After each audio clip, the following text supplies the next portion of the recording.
नमस्कार, मैं नाज़मीन खान और आप देख रहे हैं SPN9 न्यूज। उत्तर प्रदेश की 14 लोकसभा सीटों पर 1 जून को यानी कि 7वें चरण में मतदान होना है और भारतीय जनता पार्टी के साथ कुछ दल मिलते हुए नजर आए थे, जिसमें सुहेलदेव भारतीय समाज पार्टी के अध्यक्ष ओम प्रकाश राजभर थे, तो दूसरी तरफ निषाद समाज से संजय निषाद भी शामिल हुए थे। लेकिन जहां ओपी राजभर अपने बयानों के जरिए ओपी राजभर के बेटे को घोषी लोकसभा सीट दे दी जाती है अरविंद राजभर को, तो ऐसे में वो अपनी मौजूदगी पेश करते हुए नजर आ रहे हैं। कैबिनेट में मंत्री बना दिए जाते हैं, योगी सरकार में कद बढ़ जाता है ओपी राजभर का। लेकिन संजय निषाद की बात करें तो लोकसभा चुनाव के बीच में वो गायब लगातार दिखाई दे रहे हैं। चुनाव लड़ भी रहे हैं या नहीं लड़ रहे हैं, इस पर भी सवाल बना हुआ था लंबे समय से, लेकिन ये सवाल का जवाब अब मिलता हुआ दिखाई दे रहा है।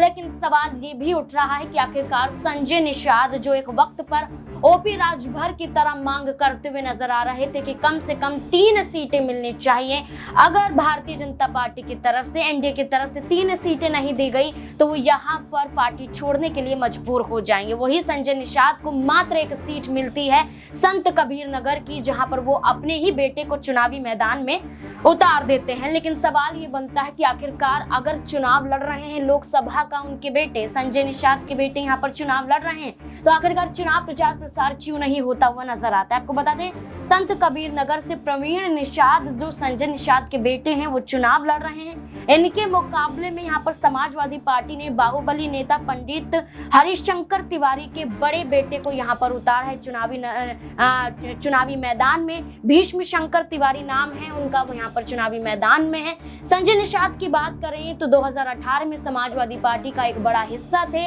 लेकिन यहाँ पर 2019 के दौरान जो लोकसभा का चुनाव देखा गया, उस दौरान यहाँ पर वो भारतीय जनता पार्टी यानी कि एनडीए के साथ आ गए। तब से ही लोकसभा सीट की मांग कर रहे थे, लेकिन 3 सीट में से 1 सीट मिलती है, वो भी संत कबीर नगर की, जहां पर मुकाबला कड़ा है। लेकिन देखा जाए तो संजय निषाद नाराजगी को दूर बताते हैं, कहते हैं कि कोई भी नाराजगी भारतीय जनता पार्टी से नहीं है।